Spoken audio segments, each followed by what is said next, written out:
स्वागत है आपका अपने यूट्यूब चैनल सुभाष क्लास में। हम आपके लिए लेकर आए कक्षा 12वीं विषय हिंदी। हिंदी की परीक्षा में पूछे जाने वाली पंचलाइट कहानी के आधार पर लेखक का इस उद्देश्य स्पष्ट कीजिए। आपसे पूछा जाएगा पंचलाइट कहानी के आधार पर लेखक का उद्देश्य स्पष्ट कीजिए। पंचलाइट कहानी से लेखक हमें क्या सिखाना चाहते हैं, उनका क्या उद्देश्य है।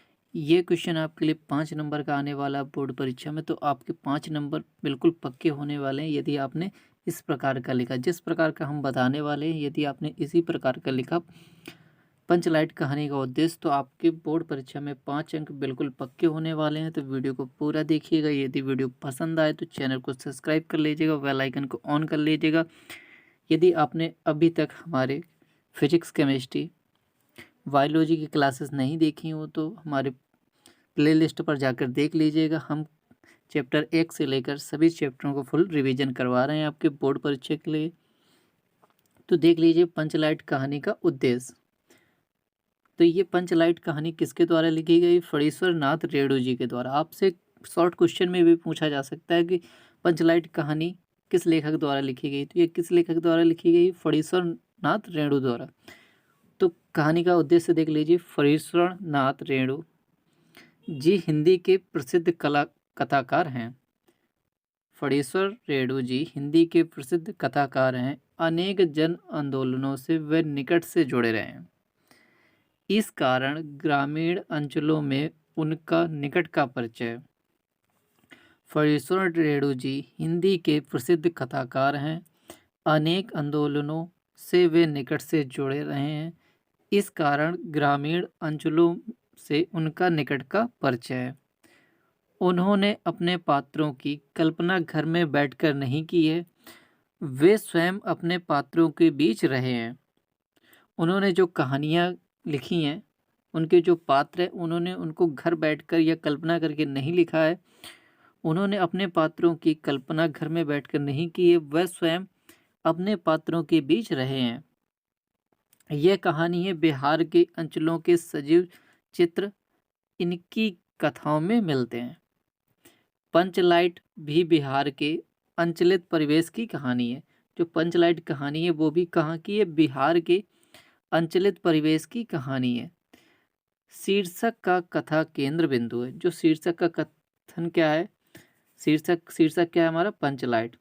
शीर्षक कथा का केंद्र बिंदु है। शीर्षक जो इस कथा का केंद्र बिंदु है, शीर्षक को पढ़कर ही कहानी को पढ़ने के लिए उत्सुकता होने लगती है। जब पंचलाइट कहानी का शीर्षक ही पढ़ते हैं कि पंचलाइट, पंचलाइट क्या है, तो इसे पढ़कर ही इसको पढ़ने की उत्सुकता होने लगती है। इस कहानी के द्वारा रेणु जी ग्रामीण गांव का वास्तविक चित्रण खींचा है। इस कहानी के द्वारा रेणु जी ने ग्रामीण गांव का वास्तविक चित्र खींचा है। गोधन, गोधन उसका एक पात्र है। गोधन के द्वारा पेट्रोमैक्स, पेट्रोमैक्स को वो लोग क्या कहते थे? पंचलाइट। गोधन के द्वारा पेट्रोमैक्स जला देने पर उसकी सभी गलतियां माफ कर दी जाती हैं। उस पर लगे सारे प्रतिबंध हटा दिए जाते हैं। उसे सभी प्रकार की छूट प्रदान कर दी जाती है। इससे स्पष्ट होता है कि आवश्यकता बड़े से बड़े रूढ़िगत संस्कार और परंपरा को व्यर्थ साबित कर देती है। तो मेन टॉपिक क्या है इस कहानी का? इस कहानी के द्वारा रेणु जी ने ग्रामीण अंचल गांव का वास्तविक चित्र खींचा है। गोधन के द्वारा पेट्रोमैक्स पंचलाइट जला देने पर उसकी सभी गलतियां माफ कर दी जाती हैं। उस पर लगे सारे प्रतिबंध हटा दिए जाते हैं। प्रतिबंध क्यों लगे थे? क्योंकि वो गांव की ही एक लड़की से प्रेम करता था और उसकी माँ ने पंचों से शिकायत की थी, इसलिए उस पर प्रतिबंध लगा दिए गए थे और उनकी बिरादरी से अलग कर दिया गया था। उससे सभी प्रकार की छूट प्रदान कर दी जाती है। इससे स्पष्ट होता है कि आवश्यकता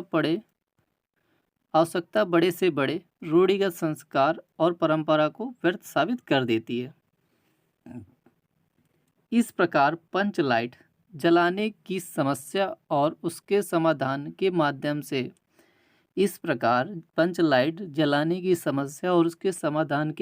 से कहानीकार ने ग्रामीण मनोविज्ञान का सजीव चित्रण किया है।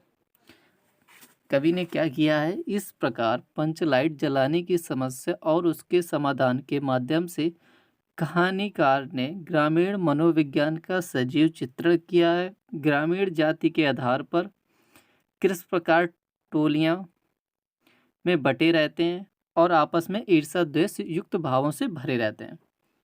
ग्रामीण जाति के आधार पर किस प्रकार टोलियों में बटे रहते हैं और आपस में ईर्ष्या द्वेष युक्त भावों से भरे रहते हैं।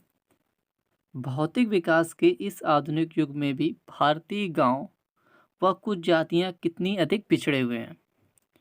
भौतिक विकास के इस आधुनिक युग में भी भारतीय गांव या कुछ जातियां भी कितनी अधिक पिछड़ी हुई हैं।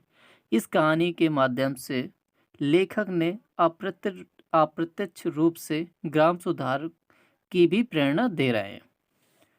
तो लेखक क्या प्रेरणा दे रहे हैं? कहानी के माध्यम से लेखक अप्रत्यक्ष रूप से ग्राम सुधार की भी प्रेरणा दे रहे हैं।